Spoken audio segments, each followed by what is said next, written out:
आप सोच रहे हैं ना सभी जने कि मैम आज गुनगुना क्यों रही हैं? अरे चैप्टर का टाइम हो चुका है मैम, आपको चैप्टर पढ़ाना चाहिए।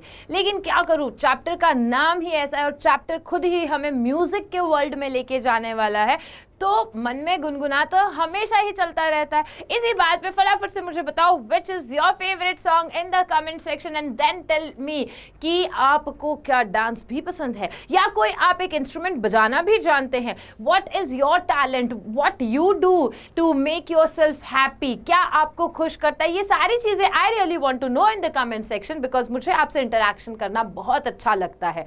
आई am your yes English educator Pooja Sharma and आज हमारा जो चैप्टर है वो आपकी बुक बिहाइव का चैप्टर नंबर 2 है and that is the sound of music. या म्यूजिक, गुनगुनाना, गाने, मतलब धुन, ये सारी चीजें आपको अपने आप से ही हैप्पी कर देती है। हाँ, वो बात अलग है कि अगर आप सैड मूड में सैड सॉन्ग सुनोगे तो फिर तो नैया डूब जाने वाली होती है। तो इसलिए ही कहा जाता है कि जब भी आप सैड हो तब सैड सॉन्ग ज्यादा नहीं सुनना। फिर वो वाला नहीं आता, एक जोक चलता है कि यार मैं ना अरिजीत के सॉन्ग सुन रहा था, फिर मेरे को बहुत रोना आया और फिर मुझे याद आया अरे मेरी लाइफ में तो कोई संबंध स्पेशल है ही नहीं, मैं किसके लिए रो रहा हूँ, किसी ने मुझे धोखा दिया ही नहीं है। सो एक्चुअली म्यूजिक एक ऐसी चीज है जो आपको अपने साथ में एक डिफरेंट लेवल ऑफ वर्ल्ड में लेकर के चले जाती है and we travel with music. जब हम ट्रैवलिंग कर रहे होते हैं तब भी जो हमारी म्यूजिक है ना वो एकदम हमारा कंपेनियन है, जहां जाओ म्यूजिक हमारे साथ में है। सो इसी बात पे हम let's get started with this chapter and the chapter name is sound of music. And sound of music में there are 2 parts, okay, part 1 and part 2। जब हम बात करेंगे पार्ट 1, देयर इज 1 कैरेक्टर, उस एक ही कैरेक्टर के बारे में सारी चीजें बताई हैं, that how she develop the feeling of having music in her life and क्या हुआ था उनके साथ में, what how she suffered and then where she reached, उन्होंने कैसे वो एपिटोम बन गई उसका, वो सारी चीजें सीखेंगे। Then the second part is also about one personality who is very well known for shehnai. तो आप लोगों को बताना है मुझे कमेंट सेक्शन में एंड मैं तब तक आपको ले चलती हूँ very first part and the very first part name is Evelyn Glennie's listen to sound without hearing it. अगर हम बात करते हैं एवलिन ग्लेनी की तो वो सुन नहीं सकती हैं, खुद क्या कह रहा है, listen to sound without hearing it. वो साउंड को सुनती हैं लेकिन वो सुन नहीं सकती हैं, यानी कि she suffered from a disease और काइंड ऑफ अ थिंग जिसमें उनकी जो हियरिंग वाली चीज़ होती है वो लॉस हो चुकी थी और जो हियरिंग लॉस होने की वजह से उनके लाइफ में अब वो सुन नहीं पा रही हैं, बट स्टिल वो कैसे म्यूजिक में अपना पूरा करियर डिवोट कर देती हैं, that we are going to learn from this. So both the parts of this chapter are very inspirational because हम अपनी लाइफ में आई हैव सीन, और मैं अपने साथ अपनी ही बात करती हूँ, अगर हम अपनी लाइफ में और क्या करते हैं कि यार ना मेरे घर पे लाइट नहीं आ रही इसलिए मैं ना कोई काम नहीं कर रहे हैं, तो जो एक्सटर्नल चीज़ है उसकी वजह से भी हम बहाने मार करके हम कोई काम को करना स्टॉप कर देते हैं and we just stop by that कि नो नो नो नो अभी हमको नहीं करना है and all. But see there are like many people those who are going to inspire you, आपको वो इंस्पायर करेंगे। आप जब आप उनके बारे में सुनेंगे, जब आप उनके स्ट्रगल को देखेंगे, दैट टाइम हम सोचते हैं कि हम तो बहुत प्रिविलेज्ड हैं, हमको बहुत सारी चीज़ें मिली हैं, but still we like we have that blame game वाला बात हो जाता है, या हम ना बातों को प्रोकास्टिनेट करते हुए काम को कंप्लीट ही नहीं करते हैं। बट सी आज आपको इंस्पिरेशन मिलने वाला है फ्रॉम एल्विन ग्लेन। चलिए बात करते हैं आगे इनके बारे में। जब हम बात करते हैं एवलिन ग्लेनी के बारे में, she was a Scottish multi percussionist. Okay, this is multi as well as multi, वो दोनों कहा जाता है। अगर हम ब्रिटिश प्रोनाउंसिएशन को देखें तो ये मल्टी बोला जाता है, बट अगर हम अमेरिकन प्रोनाउंसिएशन को देखें तो मल्टाई बोला जाता है। बट अगर हम बात करें इंडिया की तो इंडिया पर ज़्यादा रूल किसने किया था, ब्रिटिशर्स ने किया था and we follow the grammatical rules as well of Britishers, तो हम उसी प्रोनाउंसिएशन को लेके आगे बढ़ते हैं। तो यहाँ पे आपके सामने है Evelyn Glennie and she was a Scottish multi percussionist and a talented performer who perfectly plays different instruments. That means कि वो बहुत अलग अलग डिफरेंट टाइप के इंस्ट्रूमेंट्स कर। अब ये सारी जो चीज़ें ना, इसमें सारी चीज़ें फैक्चुअल चीज़ें हैं, you have to learn by facts only. जो सारी चीजें दी गई हैं वो सारी चीजें आपको एज इट इज ऐसे लर्न करनी होगी। Though she was completely deaf, she was completely deaf. अब ये कैसे कब पता चला था, let me give you overview of that when she was around 8 years, जब वो अराउंड 8 इयर्स थी तो उनकी मम्मा को थोड़ा थोड़ा पता चलने लगा, क्योंकि बच्चा सुन नहीं रहा है या बोलने पे भी नहीं आ रहा है, तो हमारी मम्मा जैसे हमें बोलती है कि क्या हुआ, सुनाई नहीं दे रहा है क्या, कान में ईयरफोन्स लगे होते हैं, तो जनरली यही आता है हमारे पास में सुनने को, जब हम लोग ईयरप्लग्स ऑन करके बैठे हुए होते हैं और जवाब नहीं देते ना, तो फटाक से उधर से कुछ ना कुछ अच्छा डायलॉग आता है, ठीक है। बट यहाँ पे जनरल अगर हम बात करें, जेन्युइन सिचुएशन थी कि वो उनके सामने है, बट अगर रिप्लाई नहीं दे रही, तो मदर को कहीं ना कहीं पहले हिंट मिल चुका था व्हेन शी वाज 8 इयर्स। जब वो 8 इयर्स की थी तब तो मदर को हिंट मिल चुका था। देन ग्रेजुअली 11 इयर्स पे डॉक्टर ने भी डिक्लेयर कर दिया था that she is deaf now, and as well as teachers और स्टूडेंट्स और जो सारे उनके फ्रेंड्स हैं उनको भी एट 11 इयर्स की एज पे पता चल गया था। ओके, 11 इयर्स की एज पे डॉक्टर ने भी कंफर्म कर दिया था, एज वेल एज सबको पता चला, बट एट 8 इयर्स ये इनकी मदर को ही पता था। Okay, so yes, though she was completely deaf, she possesses an extraordinary skill to sense through vibrations, sense music through her body. दो वो कंप्लीटली डेफ थी। आपने देखा होगा, मैंने ये चीज़ें नोटिस करी, दैट्स वाई आपने देखा होगा those who are differently able, first of all we should not use some words जिनको हम कहते हैं कि डिसेबल्ड। डिसेबल्ड क्या होता है? डिसेबल्ड पहले यूज़ किया जाता था, लेकिन इंग्लिश की एक खासियत है, and I love the English language, that's why, because अगर हमने पहले कोई चीज़ें की है और अब हमें पता चलता है कि नहीं, हमें अपडेट करना चाहिए, इसको अच्छे तरीके से प्रेजेंट करना चाहिए, so English is always ready to allow some new words in their dictionary. तो जैसे पहले डिसेबल्ड बोला जाता था, अब हम उनको बोलते हैं डिफरेंटली एबल्ड। डिसेबल्ड कहीं ना कहीं एक नेगेटिव वर्ड देता है, लेकिन डिफरेंटली एबल्ड की अगर हम बात करें, that means they have something extra, some extra talent और some extra skills than us, then normal people. So that's why हम कहते हैं differently able. That means कि उनके पास में कुछ अलग है अपनी लाइफ में और उनके पास में कुछ स्किल्स हैं। और आपने भी देखा होगा those who are differently able, उनके पास में एक अलग सिक्स सेंस होता है, उनके पास में एक अलग टैलेंट होता है always. Similarly here we are talking about she, तो जो अगर हम यहाँ पे बात कर रहे हैं अबाउट एवलिन, तो एवलिन के पास में भी एक एक्स्ट्रा टैलेंट है, what that she was not able to hear, वो नहीं सुन पा रही थी, लेकिन शी कैन सेंस इट, वो सेंस कर सकती थी, वो फील कर सकती थी through her body. Okay, Evelyn was not born deaf, but she was when she was 11 years old she faced hurdles but still did not succumb to her deafness. मतलब कि उनको 11 साल के जब हुए तब उनको बहुत दिक्कतें होने लग गई थी, but she was not succumb मतलब कि उन्होंने अपने आप को वहां पे मतलब रोक नहीं लिया था, ऑब्स्टैकल्स की तरह उसने इसके को नहीं देखा था that this is just obstacle, अब मैं लाइफ में कुछ भी नहीं करना चाहूंगी, और ऐसा नहीं। So she was not succumbed to her deafness. She had lost her hearing power due to nerve damage. What was the reason? उनके नर्व डैमेज हो गया था, उसकी वजह से उनका हियरिंग जो पावर है वो लूज हो चुका था। The specialist advised that she wear hearing aids and be sent to a school for the deaf. Despite her inability, Evelyn was determined to live a normal life. She wanted to pursue music. One day she saw a girl who was playing the xylophone. Very important part here. So what happened that doctor को ने confirm किया, तो doctor ने बोला hearing aid वगैरह दे करके उनको, जो बाकी की लोगों की जो डिफरेंटली एबल पीपल होते हैं उनकी एक स्कूल होती है, उसमें डेफ स्कूल में भेज रहे ताकि उनको एक प्रॉपर ट्रीटमेंट मिला जाए, और उनके जैसे ही लोगों के बीच में जब वो बढ़ेंगी बड़ी होंगी, पढ़ाई वढ़ाई करेंगी, तो एक अलग like they can give them एक अलग एनवायरमेंट मिलेगा, तो बहुत अच्छा होगा उनके लिए, ऐसा ऐसा सब कुछ कहा गया था। बट डिस्पाइट हर इनएबिलिटी, लेकिन इन सब की इनएबिलिटी की होने की वजह के बावजूद भी वो म्यूजिक की तरफ और अपनी नॉर्मल लाइफ को जीने की तरफ ऑलवेज डिटरमाइंड थी। उन्होंने हमेशा ये दिमाग में सोच रखा था कि नहीं, मैं एक नॉर्मल लाइफ जीऊंगी, like not I would not want to be like मुझे अपार्ट कर दिया गया है एक पूरी सोसाइटी में से निकाल करके, बिकॉज मेरी हियरिंग जो पावर है वो लूज हो चुकी है, तो मुझे अलग कर दिया गया। ऐसा नहीं, वो नॉर्मल लाइफ जीती थी, नॉर्मली रहती थी, खाती पीती and all that. And one day what happened that she saw कि एक लड़की जो है वो जाइलोफोन, जैसे डिफरेंट इंस्ट्रूमेंट्स होते हैं उसी तरीके से एक जाइलोफोन को प्ले कर रही थी, एंड उन्होंने तभी सोच लिया that I also wanted to play it, मुझे भी जाइलोफोन को प्ले करना है। अब यहाँ पे आता है रॉन फॉब्स। रॉन फॉब्स एक बहुत इंपॉर्टेंट नेम है, हो सकता है आपके क्वेश्चन भी आ जाए, याद रखना रॉन फॉब्स को। रॉन फॉब्स कौन थे? ही वॉज द पर्सन जिसने हेल्प की थी एवलिन की। Okay, so he was also a percussionist and recognised her talent and told her not to listen through her ears. उन्होंने ही बताया था, don't listen to your ears, कि आप अपने कानों से सुनने की कोशिश मत करो, you listen to your body, आप अपनी स्किन से, अपनी फीट से।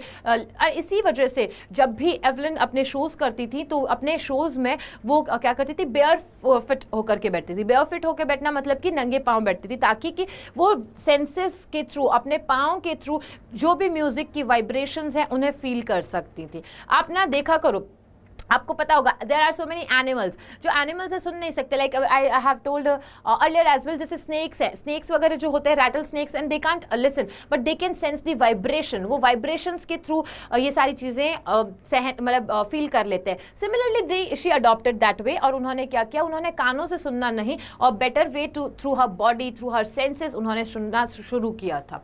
Okay, then at the moment Evelyn could sense that she could feel the higher drum from the waist up and the lower drums from the waist bottom. फिर then gradually उसे पता चल गया कि अगर हायर ड्रम का note बज रहा है तो जो वेस्ट के अपर साइड है उसमें उन्हें फील हो सकता है, वेस्ट के डाउन साइड में कैसे फील हो सकता है, ये सारी चीजें। देन ये टर्निंग पॉइंट आने के बाद में उन्होंने कभी भी वापस मुड़ के नहीं देखा। She never looked back and continued her journey with passion and determination. इसी तरीके से वो आगे बढ़ती रही अपने पैशन को पाने के लिए। जो भी सारी हर्डल्स आ रही है, ऑब्स्टिकल्स आ रही है, उनको ओवरकम करते हुए आगे बढ़ी है वो।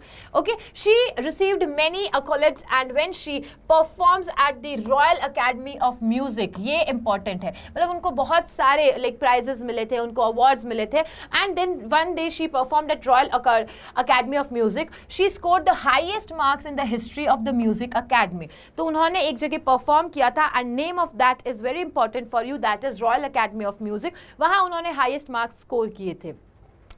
After that also she received many awards and laurels for her extraordinary performance globally. तो ये सारी पिक्चर्स आपको शायद इंस्पायर कर सके कि आपको भी अपनी लाइफ में कुछ करना चाहिए, and try to find out the talent and skill you have, what you can do, what you can go for the extraordinary thing. सबके अंदर कुछ ना कुछ होता है, बस हमें जानने की ज़रूरत होती है। फाइंड आउट, ट्राई करो, फाइंड आउट करो कि what you can do different from others. यही चीज़ है जो आपको सबसे यूनिक बनाती है। ओके, देन इन 1991 एक royal Philharmonic society honoured her with the soloist of the year award. यहाँ पे ये दोनों पार्ट इंपॉर्टेंट आता है। 1991 में किसने, रॉयल फिलहार्मोनिक सोसाइटी ने उसे ऑनर किया था, उन्हें ऑनर करा कौन सा, soloist of the year award से। And Richlin of the Beethoven fund for deaf children stated that she is an inspiration to all those who want to overcome their disability and excel in their passion. तो ये यहाँ पे again there is one name which is very important for you, that is Enrichen of the Beethoven Fund. उन्होंने, जैसे बहुत सारी organisations होती हैं, एनजीओज होते हैं, so they what they do, they have charity fund करके फिर वो अपने जो भी जिसके लिए भी ऑर्गेनाइजेशन डिवोटेड होती हैं उनको फंड करके वहाँ के बच्चों को प्रैक्टिसेस देती हैं, साथ ही साथ में उनको हेल्प करती हैं, अपने लाइफ में जितने भी उनके प्रॉब्लम्स हैं उनसे बाहर निकालने की कोशिश करती है। सिमिलरली यहाँ पे एक फंड है, और वो फंड क्या है, वो उन बच्चों के लिए जो कि डेफ हैं, जो सुन नहीं सकते हैं, उनके लिए वर्क करती है। और उन्होंने कहा कि शी इज़ द इंस्पिरेशन, उन लोगों के लिए इंस्पिरेशन है कि डिस्पाइट हर डिसेबिलिटीज उन्होंने ये सारी चीज़ों को पीछे रखते हुए she carry forward her passion, और उस पैशन के साथ में उन्होंने एक्सेल करा अपनी life. Then she continues to motivate and become an inspiration to specially abled people. और आखिरकार lastly, like we can see that how she overcome everything and she became she became an inspiration for all the specially abled people. यहाँ पे खत्म होता है main all the points I have told about her. The first part of the chapter is clear now. आपको जो मैंने highlight किए हैं बस वही important parts हैं और वही आपको याद करने हैं। Exam में if the question comes then comes from there only. Second part is about you can see हम नतमस्तक रहते हैं हमेशा इनके लिए। The shehnai of Bismillah Khan, किसके बारे में पढ़ेंगे हम, शहनाई के सरताज यानी बिस्मिल्लाह खान के बारे में पढ़ेंगे यहाँ पे। एंड इन्होंने अपनी लाइफ में कौन कौन से अवार्ड रिसीव किए हैं, कैसे इन्होंने शुरुआत की थी, how shehnai came into his life, कैसे शहनाई इनकी लाइफ में आई थी, वो सारी चीज़ें देखते हैं फटाफट से। And still if you haven't like this session then definitely you like this, comment करो, शेयर करो, जितना शेयर करोगे उतना अच्छा रहेगा, मुझे अच्छा लगेगा that yes this is a way we are helping others, आप भी मदद कीजिए, हम आपकी मदद कर रहे हैं। लेट्स स्टार्ट विद शहनाई। शहनाई के बारे में अगर हम शहनाई की हिस्ट्री के बारे में जानते हैं, that where it started and where it came from, तो shehnai was first played in the Mughal emperor chamber by a barber of a family of professional musician. हमेशा हिस्ट्री याद रख लेना शहनाई की, तो बिकॉज यहाँ पे शी वॉज, अगर हम पार्ट फर्स्ट की बात करें तो she used to play many instruments, but यहाँ हम शहनाई से रिलेटेड ही बिस्मिल्लाह खान के बारे में बात कर रहे हैं। दैट्स वाई यहाँ पे शहनाई का हिस्ट्री बताया गया कि मुगल एम्परर के चैम्बर में बजाई जाती थी। He chose a pipe with holes in it and played it by closing and opening some of these holes, thereby creating melodious sounds from the instrument. So you have seen shehnai, तो वहाँ पे उसके ऊपर कुछ holes होते हैं, जैसे अगर मैं ऐसे ही बनाती हूँ तो यहाँ पे कुछ होल्स होते हैं, उन होल्स के ऊपर लाइक क्या किया जाता है, विंड ब्लो किया जाता है, एयर ब्लो किया जाता है, और फिर उनके थ्रू पाइपिंग के थ्रू बजाया जाता है। द लेजेंडरी म्यूजिशियन की बात करें, the Bismillah Khan popularised this instrument globally. Ustad Bismillah Khan was born on March 21, 1916. Remember this date, that when he was born, so he was born on 21st March 1916 and in a family of musicians in Bihar. So he was born in Bihar. कहाँ जन्म हुआ? बिहार में। और उनकी family क्या थी? उनकी family में ही म्यूजिक था, उनकी फैमिली सारी ही म्यूजिक की तरफ डिवोटेड थी। His grandfather, his name was Rasool Bux Khan and he played shehnai in the Bhojpur King's Court। तो अगर उनके ग्रैंडफादर की बात करें तो उनके ग्रैंडफादर का नाम याद रखना है, मिस्टर रसूल, एंड वो कहाँ? भोजपुर के जो किंग हैं उनके कोर्ट में बजाते थे शहनाई। His father पैगंबर बख्श की बात करें एंड अदर एंसेस्टर्स, उनसे भी जो एंसेस्टर्स हैं उनके पूर्वज है, they were also great shehnai players.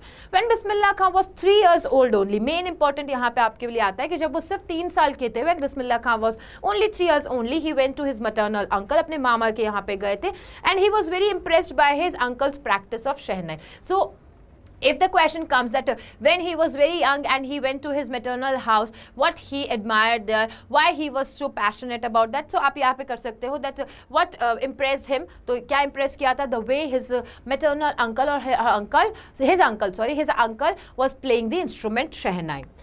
He accompanied his uncle to the Vishnu temple of Banaras where his uncle performed। फिर उन्होंने साथ देना शुरू कर दिया अपने अंकल का, कहाँ? एक विष्णु टेम्पल नाम की जगह थी, कहाँ? बनारस में, जहाँ उसके अंकल परफॉर्म करते थे। सो देखो आपको याद रखना, उनके फादर कहाँ परफॉर्म करते थे, उनके दादाजी कहाँ परफॉर्म करते थे, उनकी फैमिली कौन थी, उनको इंस्पायर किसने किया था, एंड उनको इंस्पायर करने वाले जो उनके अंकल है उनके साथ में where he went to Vishnu temple always, और वो कहाँ है? बनारस में।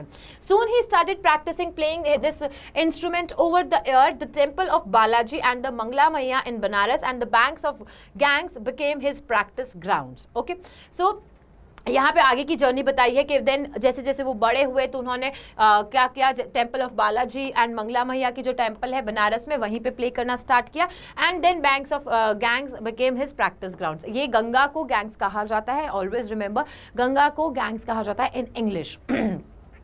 अब वो जब 14 years के हुए तब की बात बताते हैं। Bismillah Khan accompanied his uncle to the Allahabad Music Conference. Remember the age and where he went to. तो अपने अंकल के साथ में where he went to Allahabad Music Conference हुआ था when he was only 14 years old. But वहाँ पे वो अपने अंकल का साथ देने के लिए गए थे। He belonged to renowned family of musicians and he created new ragas and tones. तो और डेफिनेटली ये तो पता ही चल गया है कि उनकी फैमिली पूरी ही म्यूज़िक की तरफ डिवोटेड थी, तो उनकी फैमिली में ये सारा कल्चर था। वो हो सकता है कि उन्होंने अपनी फैमिली में, अपने जीन्स में ही ये सारी चीज़ें सीख के आए हो। When he was young he used to practise daily. मैंने ये बता दिया बालाजी मंगला मैया वाला बात। He got his break in 1938 when he was called in inauguration of the all India radio in Lucknow. सो कब ब्रेक मिला था? 1938 में। कहाँ मिला? ऑल इंडिया रेडियो कहाँ पे? लखनऊ में। ऑल इंडिया रेडियो लखनऊ वालों ने इन्हें ब्रेक दिया था। After that India got its independence on 15th August 1947 and Ustad Khan was the first Indian invited to play shehnai as the greeting echo for the nation. क्या बात है, like proud movement it is that जब पहली बार India को अपना independence मिला था, we got are independence, तब पहला इको साउंड जो क्रिएट किया गया था बाय बिस्मिल्लाह खान ओनली। ये जो ग्रीटिंग इको साउंड है वॉज नेशनल वाइड, हम बोल सकते हैं पॉपुलर हो चुका था। Over the years he got many laurels. धीरे धीरे उन्हें बहुत ज़्यादा अवार्ड्स एंड लॉरेल्स मिलने लगे थे and accolades as well nationally and globally for his marvellous performance. He also receive the highest and prestigious awards. कौन कौन से? जैसे पद्म भूषण मिला है, पद्म विभूषण मिला है, पद्मश्री, तीनों ही मिले हैं इन्हें, पद्म विभूषण, पद्म भूषण एंड पद्मश्री। तो उनको नवाजा गया इन अवार्ड्स से। और इसी के साथ साथ में he was also the recipient of the highest civilian honour, the Bharat Ratna. तो ये पूरा आपको यहाँ पे बता दिया है about the awards what he had received, कौन कौन से अवार्ड्स उन्होंने रिसीव किए थे, भारत रत्न भी उनमें एक था। तो यहाँ पे हमने एक बात बता दी सारी की सारी। I have one more thing is कि he was called even इनके लिए इस उस्ताद बिस्मिल्लाह खान के लिए एक बात बताती हूँ, that he was called for called in US, yes, उनको US में बुलाया गया था और वहाँ पे US में शहनाई से रिलेटेड एक बोलते हैं ना स्कूल ओपन करने का सोचा गया ताकि वहाँ के स्टूडेंट्स को सिखाया जाए कैसे शहनाई बजाई जाती है और ये पास ऑन किया जाए, जो ये प्रैक्टिस है, जिस तरीके से सिखाया जाता है, जिस तरीके से ये बजाया जाता है, तो ये पास ऑन किया जाए स्टूडेंट्स के अंदर, ऐसा सब कुछ हुआ। बट वहाँ पे मना कर दिया किसने, उस्ताद बिस्मिल्लाह खान ने कह दिया नहीं, हमको तो इंडिया ही जाना है, इंडिया ही रहना है, इंडिया ही हमारी जन्मभूमि है और कर्म भूमि है। So he was so much devoted towards his mother country as well. और जब भी वो बाहर परफॉर्म करने जाते थे तो ऑलवेज ही यूज टू बी लाइक कि कब जल्दी से जल्दी हम वापस इंडिया जाएं, इस तरीके से बताया गया है इस चैप्टर में। So this chapter consist of 2 parts. Always remember Sound of Music, and Sound of Music is consisted of 2 parts. The first one we talked about Elvin, and the second one is Bismillah Khan. Now are you all ready for what, ma'am? Are you all ready for questions and answers? I have some MCQ parts and some questions.